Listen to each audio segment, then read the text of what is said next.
field, and all of those and special forces that were lost over the weekend. This is the biggest loss of the Navy SEALs in our nation's history. These guys are extraordinarily good at what they do, but they are also extraordinarily difficult to replace. While the rest of the world, their main asset would be their planes or their guns or their bombs or whatever else, our main asset is people. And these were extraordinary men. And our thoughts and prayers are with the families of all those that were lost in Afghanistan this weekend. All right, let me tell you now what I think is more concerning than the deck downgrade, which I think is pretty concerning. The rhetoric is part of it. The thing that I learned about our politicians is nothing will wake them up. The entire world could be set on fire. They'd still be bickering back and forth. Oh, he wants to cut 2%. Well, he wants to cut 5%. Well, we can't cut 5%. We need 3.5%. Why won't you talk? The world is on fire, and they won't do a damn thing about it. Stop relying on Washington, because all they're going to do is eat. But I want to go into the bickering just a little bit, because it's important that you understand one thing. Let's play. Who do you want to start with? Maybe Steve Ratner's line, the former economic advisor to President Obama. Okay, so here we go. Here's Steve Ratner. Personally, I did say that I thought those who essentially were trying to hold up and bring the U.S. to the brink of default without being reasonable in their compromise. But the president was willing the Tea Party to suicide bombers. I'm going to Steve here. How did you do that? I'm reading the transcript from the morning. I understand. Okay, so no, I didn't say that. I was there. Okay, this is Steve Ratner saying I was there. I know what I said. I didn't compare them to suicide bombers. This weekend on ABC News. That's what he said, and no one stopped it to verify. Nobody said, hey, wait a minute, except for George Will, but nobody backed up George Will. Okay, whatever. Like they don't have access to the tape. Right, and like it doesn't matter that somebody is calling the Tea Party members a terrorist bomber, a suicide bomber. So the question is, does the former chief economic advisor of the President of the United States have any credibility at all? Because he said, I did not say that, and I was there. We don't need the transcript. We have the actual audio, just like ABC News did. Here it is. The problem with this is it's like a form of economic terrorism. I imagine these Tea Party guys are like strapped with dynamite, standing in the middle of Times Square at rush hour, and saying either you do it my way or we're going to blow you up, ourselves up, and the whole country up with us. So, no, I didn't say that. I was there. But that's worse. And what said. Yeah. No. He said. He said I never said that they were economic suicide bombers. He didn't. He just said there were people who strapped suicide. He said dynamite to their chest, and then go into Times Square and say, I'm going to blow you and all of us up if you don't do it my way. That's completely different than the suicide bomber. You said he lied. Yeah. You said he lied, and there he just said he's going to put dynamite on his chest. Now this is important, and I want you to keep track of this. It's important that you hear this. ABC News allowed him to not only say that, but then lie about it. So he said it on NBC. He then comes over to ABC. They brought it up. He says, I never said that. I was there. They not only didn't chastise him for lying there, they weren't chastising him for saying what he did say. This is important. I'll tell you why here in a second. Now let's go to the next one. Let's go to the next smear on the Tea Party. Let's go to John Kerry. I believe this is, without question, the Tea Party downgrade.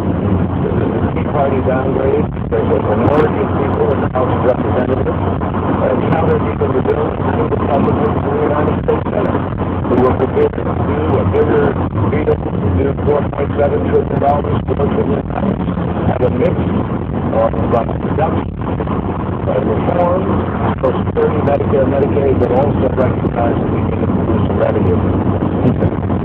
So, now, the Tea Party's fault. The Tea Party did not want this. The Tea Party didn't want this. It was the Tea Party's fault because they would not compromise, and that's really what we're talking about. Okay? Here's David Applewood. Are you saying that the president bears no responsibility for this? That this was all the fault of the other side? Listen, Bob, what I'm saying is review the history of what happened here. I think, first of all, people are less concerned about that than where we go moving forward. But let's look at the history of this. The fact of the matter is that this is essentially a Tea Party downgrade. Okay, so it's obviously a talking point because it's exactly the same words, a Tea Party downgrade. Okay. I told you that this would happen last week. Last Monday, I told you the downgrade, I believe my exact quote, but I wasn't here when I made it, so I probably won't be as accurate as I would have been if I were working for the White House on the ABC News. I believe my exact quote was last week, the downgrade is not going to happen today, but it is going to happen. Whether it happens in 5 days or 5 years, it is going to happen. Well, it happened within 5 days, not 5 years. And it did happen. Why?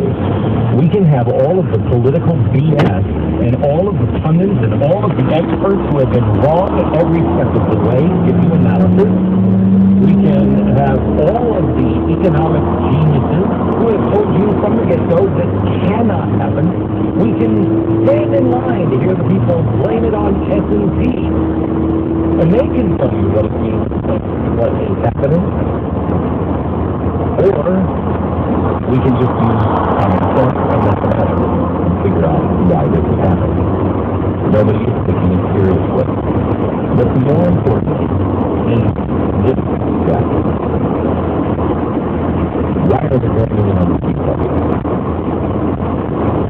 I have to go back to an earlier prediction that I made on this program where I told you that race was going to be the only that mattered. You have to go back to July 2008 when I talked about the coming Brexit in Europe. And I told you that there would be, because there was a plan in written form published in a book by institutes who have been arrested, many of them, about what they were going to do to Europe. I then, a year later, after everybody was mocking me, I then told you, look what's happening in Greece. Then they published a second book saying, we are your future. And they were showing the pictures of the riots in Greece. Then I showed you what the Weather Underground had said and what they had planned in the 1970s. And we went over it on television, and I showed you this is what is coming. It is the blueprint of our future. Don't read it at your own peril. That was made available at glenbeck.com. We'll do it again today. But it was called, You Don't Need a Weatherman to Know, what is it? You don't need a weatherman to know which way the wind blows.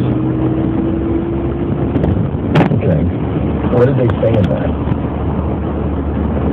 They said that they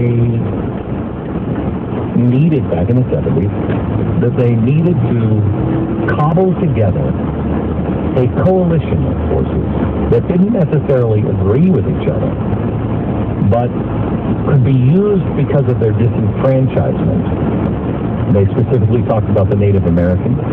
They talked about the African Americans. I don't know if they talked about the Hispanic at the time. And then they talked about the Vietnamese, Chinese, as disenfranchised here in America. And they were going to work to cobble together a coalition of people that were angry and would cause riots and would lead against the government of the United States. Then Cloward and